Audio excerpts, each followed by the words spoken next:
আজকে বানাবো অল্প সময় চুলায় যেতে হবে না। চুলায় না যাই কীভাবে ডেজার্টটা বানাবো দেখাইতেছি। এই জন্য আমি এখানে তোমার কনডেন্স মিল্ক নিয়েছি, এভাপোরেটেড মিল্ক নিয়েছি, তারপরে তোমার ডাবল ক্রিম নিয়েছি, আর এই তো রাসবেরি আছে, আর এই যে এইগুলা কয়েকটা রেডিমেড কেক এরকম। আর কারণ চুলায় যদি যাও তাহলে অনেক সময় লাগে ডেজার্ট বানাইতে, আর চুলা ছাড়াও কিন্তু আমরা ডেজার্টগুলো বানিয়ে নিতে পারি।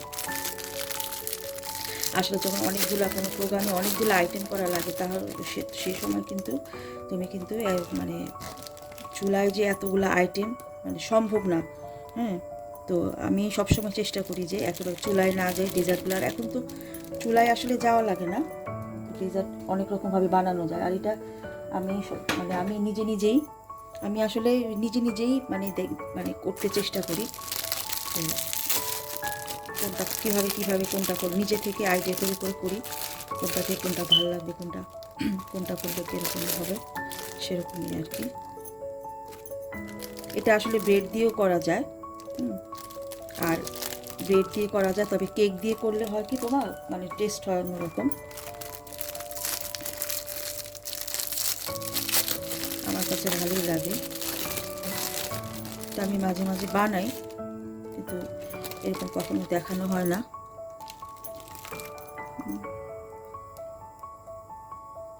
সাইডগুলোতে না দিয়ে সাইডগুলোতে দেবো না, উপরে বিছাই দিই।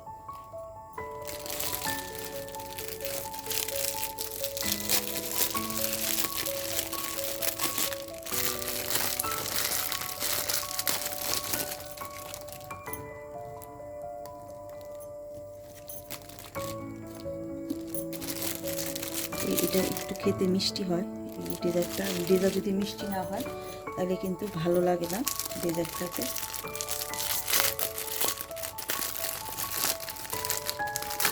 এখন আর আমার যেটা মনে হয় কি তোমার ওই যে চুলায় মানুষ কিন্তু চুলায় যে যায় সব সময় ডেজার্ট বানাবে এগুলো একটু এখন কমই করে, একটু অল্প সময়। আর আমরা যারা যে চাকরিজীবী মা তারা তো জানোই যে মানে এত সময় থাকে না রান্না বান্না করার। হ্যাঁ, আর যেহেতু কেউ নাই দেখা যায় যে নিজেরই সব কিছু তোমার করতে হয়। তো প্রথমে এই যে আমি ডাবল ক্রিমটা দিয়ে দিচ্ছি। আমি আগেই বলে রাখতেছি আমি কিন্তু এটা আমার আইডিয়া, এটা আমি কারো কাছ থেকে নেওয়া না। হ্যাঁ, আমি নিজে থেকে এগুলো সব কিছু করি, আমার নিজের মন থেকে করি। এই যে মানুষ করবা কি জানো, এগুলা করে একেবারে তোমার করবা 6 ঘন্টা 7 ঘন্টা। ধরো কালকে তোমার প্রোগ্রাম, পরে আরেকটু দেব। ধরো তোমার কালকে প্রোগ্রাম, তখন তুমি কি করবা? তখন তুমি চেষ্টা করো যে আগের দিন বানানোর জন্য। এটা হইতেছে তোমার এভাপোরেটেড মিল্ক, ঘন দুধ, যেটা আমরা বাংলাদেশে মানে করি বানাই আর কি। দুধটা ঘন করতে হয়, যে কোনো কিছু করতে গেলে তো তোমার দুধের জিনিস করতে গেলে দুধটা ঘন, বাট এখানে এটা পাওয়া যায়।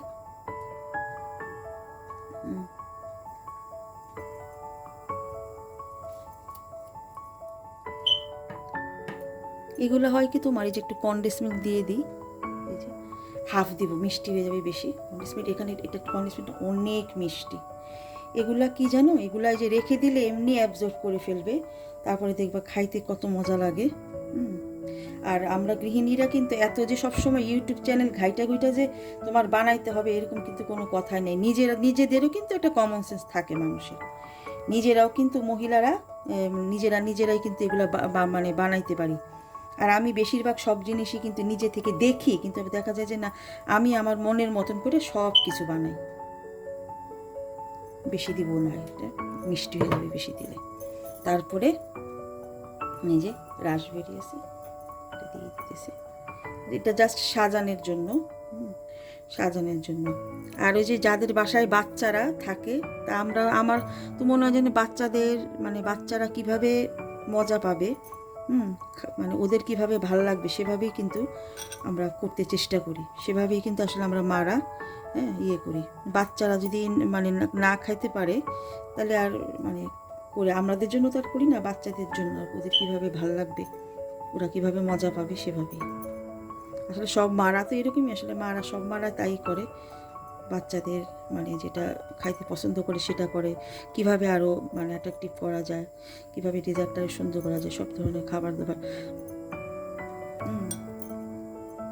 কীভাবে কী করা যায় আসলে মারা সে সবসময় চেষ্টা করে সেগুলো করার জন্য। জাস্ট এটা একটু মানে তোমার আর কি সাজানোর জন্য। তো ক্রিম দিয়ে দিই। এটা কিছু ফ্রিজে যদি রেখে দাও 6 থেকে 12 ঘন্টা, হ্যাঁ, তোমার এমনিতেই কিন্তু খেতে ভালো লাগবে আশা করি।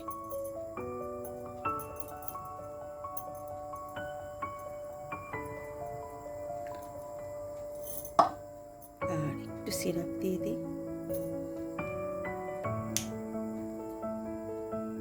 সুইট হয়ে যাবে।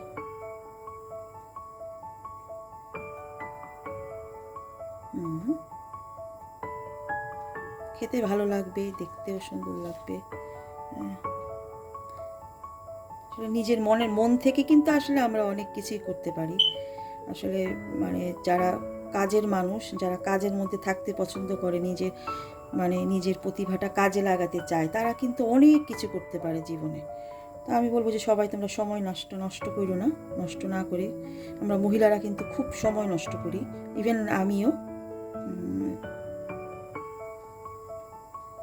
তো এই আর কি। তা আমি বলবো যে সময় নষ্ট না করে তো কিছু করলে মনে হয় মেয়েদের জন্য ভালো।